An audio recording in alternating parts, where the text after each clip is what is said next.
ದುಡ್ಡು ಅಂದ್ರೆ ಲಕ್ಷ್ಮಿ ಅಷ್ಟಕ್ಕೆ ಸೀಮಿತ ಮಾಡ್ಕೊಂಡು, ದುಡ್ಡು ಬರ್ಬೇಕಪ್ಪ ಅದಕ್ಕೆ ಲಕ್ಷ್ಮಿ ಪೂಜೆ ಮಾಡಬೇಕು, ಲಕ್ಷ್ಮಿ ಇಲ್ಲಾಂದ್ರೆ ದುಡ್ಡಿಲ್ಲಪ್ಪ ಅಂತ ತುಂಬಾ ಸಂಕ್ಷಿಪ್ತವಾಗಿ ಯೋಚನೆ ಮಾಡಿಕೊಂಡು, ವಾಸ್ತವದಲ್ಲಿ ಅದು ಯಾವ ಪರಮ ಸತ್ಯವನ್ನು ತೋರಿಸ್ತಾ ಇದೆಯೋ ಅದನ್ನು ಸಂಪೂರ್ಣವಾಗಿ ಮರೆತು ಬಿಟ್ಟಿದ್ದೀವಿ. ನಾನು ಖಂಡಿತ ಇದನ್ನ ತುಂಬಾ ಆಳವಾಗಿ ತಿಳಿಸ್ಕೊಡೋಕೆ ಒಂದು ಪುಟ್ಟ ಕತೆ ಹೇಳ್ತೀನಿ ಸರ್, ನಿಮ್ಮ ಥರನೇ.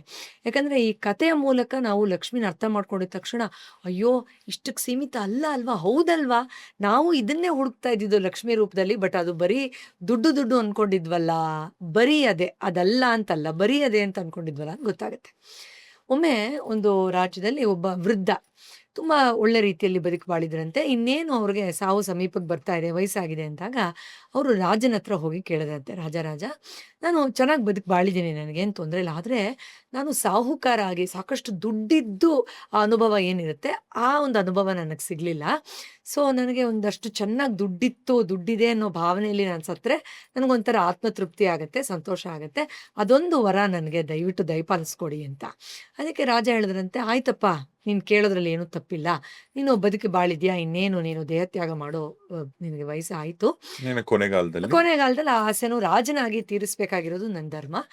ಆದರೆ ಧರ್ಮಬದ್ಧವಾಗಿ ನೋಡಿದ್ರೆ ನಿನಗೆ ಶ್ರಮವಿಲ್ಲದೆ ಸುಮ್ಮನೆ ಹಾಗೆ ನಾನು ಭಿಕ್ಷೆಯ ರೂಪದಲ್ಲಿ ಕೊಟ್ಟರೆ ನಿನ್ನ ಆತ್ಮಕ್ಕೆ ಈ ಕಾಲದಲ್ಲಿ ಅದು ಚೆನ್ನಾಗಿರಲ್ಲ, ಉತ್ತಮವಾದ ಬದುಕು ಬದುಕ್ದಂಗೆ ಆಗಲ್ಲ.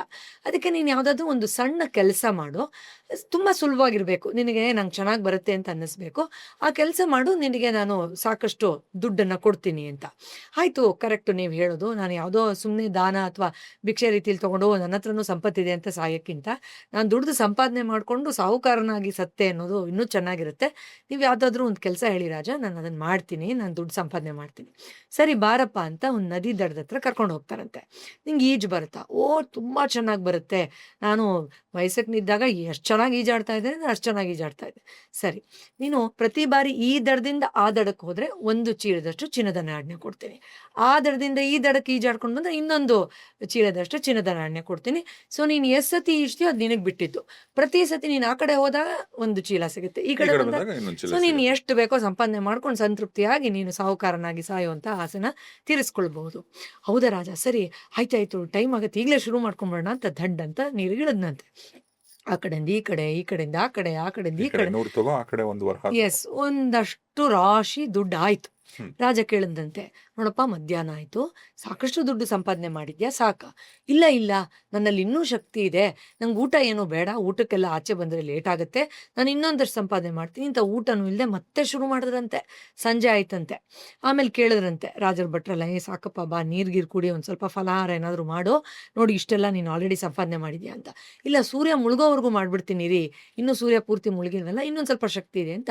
ಮತ್ತೆ ಹೋದ್ರಂತೆ ತೀರಾ ಕತ್ಲಾದಾಗ ಅವರು, ನೋಡಪ್ಪ ಇಷ್ಟ ಆಗಿದೆ, ಹೌದು, ಸರಿ ಆಯಿತು, ಇನ್ನೇನು ಒಂದಿನ ಮುಗಿತಾನೆ ಬಂತು, ಸರಿ ಅಂತ ಹೇಳಿ ಅಂದ್ರೂ ಅವ್ರಿಗೆ ಸಮಾಧಾನ ಇಲ್ಲ, ಕೈಯಲ್ಲಿ ಶಕ್ತಿ ಇಲ್ಲ, ಈಜಾಡಕ್ಕೆ ಆಗ್ತಾ ಇಲ್ಲ, ಬೆಳಗಿಂದ ಏನೂ ತಿಂದಿಲ್ಲ, ಪೂರ್ತಿ ಸುಸ್ತಾಗೋಗಿದೆ, ಇನ್ನು ಆಗೋದೇ ಇಲ್ಲ, ಕೈ ಎತ್ತಿ ಈಗ ಹಾಕಕ್ಕಾಗಲ್ಲ ನೀರಲ್ಲಿ ಅನ್ನೋ ಸಮಯ ಬಂದಾಗ, ಸರಿ ನನಗೆ ಸಾಕು ಅಂತ ಅನಿಸಿ ಅವರು ಸರಿ ದಡಕ್ಕೆ ಬರೋಣ ಅಂಥೇಳಿ ಈ ಕಡೆ ಈಜ್ಕೊಂಡು ಬರ್ತಾರಂತೆ. ಇನ್ನೇನು ದಡದ ಮೇಲೆ ಕಾಲಿಡಬೇಕು, ಬೆಳಗಿಂದ ಏನೂ ತಿಂದಿಲ್ಲ, ಪೂರ್ತಿ ದೇಹದಲ್ಲಿ ಶಕ್ತಿನೇ ಇಲ್ಲ, ನಿಶಕ್ತಿಯಲ್ಲಿ ಧಡಾರಂತ ಜಾರಿ ಬಿದ್ದು ಹೃದಯಾಘಾತ ಆಗಿ ಸತ್ತೋಗ್ಬಿಟ್ರಂತೆ. ಸೊ ಈ ಕತೆ ನಮಗೆ ಲಕ್ಷ್ಮಿ ವಾಸ್ತವದಲ್ಲಿ ನಮಗೆ ಏನಾಗಿರ್ಬೇಕು ಅನ್ನೋದನ್ನು ಎಷ್ಟು ಸುಂದರವಾಗಿ ಹೇಳ್ಕೊಡ್ತಾಳೆ. ಯಾಕಂದ್ರೆ ಸರ್, ನಮ್ಮಲ್ಲಿ ತುಂಬಾ ಜನಕ್ಕೆ ಹಣ ಸಂಪಾದನೆ ಮಾಡಬೇಕು ಅನ್ನೋದು, ಲಕ್ಷ್ಮಿನ ಆಹ್ವಾನ ಮಾಡಬೇಕು ಅನ್ನೋ ಆಸೆ ಯಥೇಚ್ಛವಾಗಿದೆ, ತಪ್ಪಿಲ್ಲ. ಬಟ್ ಯಾಕೆ ಬೇಕು ಲಕ್ಷ್ಮಿ ಮತ್ತು ಏನೆಲ್ಲ ಲಕ್ಷ್ಮಿ ಅನ್ನೋದು ನಮಗೆ ಗೊತ್ತಿಲ್ಲ. ಇಲ್ಲಿ ಆ ವೃದ್ಧರಿಗೆ ಎಲ್ಲಿ ನಿಲ್ಲಿಸಬೇಕು ಅನ್ನೋ ಬುದ್ಧಿ ಕೂಡ, ಆ ಜ್ಞಾನ, ಆ ವಿದ್ಯಾಲಕ್ಷ್ಮಿ ಕೂಡ ಇದ್ದಿದ್ರೆ ಸೂಕ್ತವಾದ ಸಮಯದಲ್ಲಿ ನಿಲ್ಲಿಸಿ ಆ ಚಿನ್ನದ ನಾಣ್ಯಗಳನ್ನು ತಗೊಂಡು ಬದುಕಿರೋವರೆಗೂ ಸುಖ ಸಂಪತ್ತಿನಲ್ಲಿ ಬದುಕಿ ಬಾಳಿ ನನ್ನ ಬರುವ ಪೀಳಿಗೆಗೂ ಸಾಕಷ್ಟು ಕೊಟ್ಟು ಹೋಗ್ಬೋದಾಗಿತ್ತು, ಒಳ್ಳೆ ಹೆಸರು ಸಂಪಾದನೆ ಮಾಡ್ಬೋದಾಗಿತ್ತು. ಆದರೆ ಆತನಿಗೆ ಆ ಮತಿನೇ ಇಲ್ಲ. ಆಮೇಲೆ ಇನ್ನೇನು ನನಗೆ ಇನ್ನೊಂದು ಸ್ವಲ್ಪ ಮಾಡಬೇಕು ಅಂದಾಗ ಎಲ್ಲಿ ನನಗೆ ಶಕ್ತಿ ಕುಗ್ತಾ ಇದೆ, ನನ್ನ ಧೈರ್ಯ, ನನ್ನ ಶಕ್ತಿ, ನನ್ನ ದೇಹದ ಆ ಶುಶ್ರೂಷೆ ಎಲ್ಲಿ ನಿಲ್ತಾ ಇದೆ ಅದನ್ನೂ ಕಾಪಾಡ್ಕೋಬೇಕು, ಅದು ಲಕ್ಷ್ಮಿನೇ. ಇಲ್ಲಿ ಸಾಕು ಅಂದಾಗ ನಾನು ನಿಲ್ಲಿಸ್ಬೇಕು. ಇಲ್ಲ ಅದನ್ನು ಮೀರಿ ನಾನು ಹೋಗ್ತೀನಿ. ಅದಕ್ಕೆ ನಾವು ಎಷ್ಟೋ ಜನ ನೋಡ್ತೀವಿ ಬಿಸ್ನೆಸ್ ಮೆನ್ನ, ಅಯ್ಯೋ ಸಾಕಯ್ಯ ನಿನಗೆ ಆಗ್ತಾನೆ ಇಲ್ಲ, ಕೈ ಕಾಲು ಆಗ್ತಾ ಇಲ್ಲ, ಅಥವಾ ಇನ್ನೊಂದೇನೋ ಕಾಯಿಲೆ ಬಂದಿದೆ. ಇಲ್ಲ ಬೇಕು ಅವರು ನಮ್ಗೆ ಬೇಕು ಬೇಕು ಬೇಕು ಬೇಕು ಇನ್ನೂ ಬೇಕು. ಅಯ್ಯೋ ಏನಯ್ಯ ನಿನಗೆ ಕಣ್ಣು ಸರಿಯಾಗಿ ಕಾಣಿಸ್ತಾ ಇಲ್ಲ, ನಿನಗೆ ನಡೆದಾಡಕ್ ಆಗ್ತಾ ಇಲ್ಲ, ನಿನಗೆ ಎರಡೊತ್ತು ಊಟ ಮಾಡೋಕ್ಕೂ ಆಗ್ತಿಲ್ಲ, ಈಗಾದ್ರೂ ನಿಲ್ಸು ಅಂದ್ರೆ ಇಲ್ಲ ಬೇಕು ಅಂತಾರೆ. ಆದರೆ ಅವ್ರನ್ನ ನೀವು ಕೇಳಿದ್ರೆ, ವಾಸ್ತವದಲ್ಲಿ ನಾನು ವೈಯಕ್ತಿಕ ಎಷ್ಟೋ ಜನನ ಸೋಕಾಲ್ಡ್ ಸಾಹುಕಾರರನ್ನ ಮಾತಾಡ್ಸಿರೋ ಅನುಭವದಲ್ಲಿ ಹೇಳ್ತೀನಿ, ಇನ್ನೂ ಯಾಕೆ ಬೇಕು ಅಂದಾಗ ಅವ್ರ ಹತ್ರ ಉತ್ತರ ಇರಲ್ಲ. ಉತ್ತರ ಆ ಬೇಕು ಅನ್ನೋದೇ ಆಟೋ ಪೈಲಟ್ ಮೋಡ್ ತರ ಹೊರ್ಟೋಗುತ್ತೆ. ಸೊ ಅದಷ್ಟೇ ಲಕ್ಷ್ಮಿ. ಅದು ಲಕ್ಷ್ಮಿ ಹೌದು. ಬಟ್ ಅದು ಪರಿಪೂರ್ಣ ಲಕ್ಷ್ಮಿಯನ್ನ ಅರ್ಥ ಮಾಡ್ಕೊಳ್ಳೋದಾ? ಖಂಡಿತ ಅಲ್ಲ. ಹಿರಣ್ಯವರ್ಣ ಮುಂದುವರಿಯುವುದು, ಬೆಳಗುವುದು, ವಿಸ್ತಾರಗೊಳಿಸುವುದು. ಆ ಬೆಳಕಿನಲ್ಲಿ ಅಂತರ್ಜ್ಞಾನದ ಪರಮ ಸತ್ಯದ ಬೆಳಕಿದೆ. ಸೊ ಯಾರು ಆ ಬೆಳಕನ್ನ ತಿಳ್ಕೊಳ್ದೆ ನೋಡ್ದೆ ಬರೀ ಒಂದು ಹಂತದಲ್ಲಿ ಲಕ್ಷ್ಮಿ ಅರ್ಥ ಮಾಡ್ಕೊಳ್ತಾರೋ, ಬೇರೆ ಹಂತದಲ್ಲಿ ಅರ್ಥ ಮಾಡ್ಕೊಳ್ಳೋದು ಅದು ಅವ್ರದೇ ವಿನಾಶಕ್ಕೂ ಕಾರಣ ಆಗೋಗತ್ತೆ. ನೀವ್ ಹೇಳ್ದಾಗೆ ಆ ಮಾಯೆಯೇ ವಾಸ್ತವದಲ್ಲಿ ವಿಷ್ಣುವನ್ನ, ಆ ಪರಮ ಸತ್ಯವನ್ನ, ಆ ಅನಂತನನ್ನ ಸೇರದೆ ಇರೋ ತರ ಮಾಡ್ಬಿಡುತ್ತೆ. ಎಷ್ಟು ಸೂಕ್ತವಾದ ಕಥೆ ಹೇಳಿದ್ರಿ. ಅದರಿಂದ ನಾವ್ ಈ ಪರಿಪೂರ್ಣತೆಯಲ್ಲಿ ಲಕ್ಷ್ಮಿಯನ್ನ ಅರ್ಥ ಮಾಡ್ಕೊಳ್ಬೇಕು. ಇದಕ್ಕೆ ತುಂಬಾ ಸೂಕ್ತವಾಗಿ ನಮ್ಮ ಸಂಪ್ರದಾಯದಲ್ಲಿ 8 ರೀತಿಯಲ್ಲಿ ಲಕ್ಷ್ಮಿಯನ್ನ ಅರ್ಥ ಮಾಡ್ಕೊಳ್ಬೋದು ಅಂತ ಹೇಳ್ತಾರೆ. ಮಹಾಲಕ್ಷ್ಮಿ. ಎಸ್. ಅಂದ್ರೆ ನಾವು ಅಷ್ಟಲಕ್ಷ್ಮಿಯರು ಅಂತ ಹೇಳಿದೀವಿ. ನೀವೀಗ ಸೊ ಈಗ ಅದಕ್ಕಿಂತ ಮುಂಚೆ ನೀವು ಹೇಳಿದಂತ ಆ ಕಥೆಲಿ ಈಗ ಮುದುಕ ಯಾರು, ಇಲ್ಲಿಂದ ಹೋದ್ರೆ ಅಲ್ಲೊಂದಷ್ಟು ಸಿಗತ್ತೆ, ಈ ಹೌದು ಕಡೆಯಿಂದ ಅದಷ್ಟು ಸಿಗತ್ತೆ. ಹಾನೆಸ್ಟ್ ಆಗಿ ಹೇಳ್ತೀನಿ, ಪ್ರಾಕ್ಟಿಕಲಿ ಹಾನೆಸ್ಟ್ ಆಗಿ. ಈಗ ಪಾಡ್ಕಾಸ್ಟ್ ನೋಡ್ತಿರೋ ಎಷ್ಟೋ ಎಲ್ರು. ಜನ ನನ್ನ ಸ್ನೇಹಿತರು, ನನ್ನೂ ಸೇರಿಸಿ, ನಾವೆಲ್ರು. ನಿಮ್ಮನ್ನು ಹೌದು ಸೇರಿಸಿ ಕೂಡ ಹೌದು ಹೌದು ಬಹುಶಃ ನಾವುಗಳೆಲ್ಲ ಆ ಪ್ಲೇಸ್ ಅಲ್ಲಿ ಇದ್ದಿದ್ರು ಕೂಡ ಹೌದು ನಾವು ಅದೇ ಕೆಲಸ ಮಾಡ್ತಿದ್ವೇನೋ ಹೌದು ಹೌದು. ಅಲ್ವಾ? ಇನ್ನೊಂದ್ ಸ್ವಲ್ಪ ತಗೊಳ್ಳೋಣ ಯಾಕೆ ಬಿಡ್ಬೇಕು, ತಗೋಣ, ಇನ್ನೊಂದ್ ಯಾಕೆ ಚೂರು ಬಿಡ್ಬೇಕು, ತಗೊಳ್ಳೋಣ ಯಾಕೆ ಯಾಕೆ ಬಿಡ್ಬೇಕು. ಬಿಡ್ಬೇಕು ಅಂತ. ಅಬ್ಸಲ್ಯೂಟ್ಲಿ. ನಮಗೆ ನನ್ನ ದೇಹನ ಕಾಪಾಡ್ಕೊಳ್ಳೋದು ಕೂಡ ಲಕ್ಷ್ಮಿ, ಸಾಕು ಅಂತ ಹೇಳೋ ಬುದ್ಧಿವಂತಿಕೆನೂ ಲಕ್ಷ್ಮಿ, ಇದನ್ನ ಅನುಭವಿಸೋದಕ್ಕೆ ನಾನು ಕೂತ್ಕೊಂಡು ಯೋಚನೆ ಮಾಡಿ ಅನುಭವಿಸುವುದು ಲಕ್ಷ್ಮಿ ಅಂತ ಗೊತ್ತಿಲ್ಲ.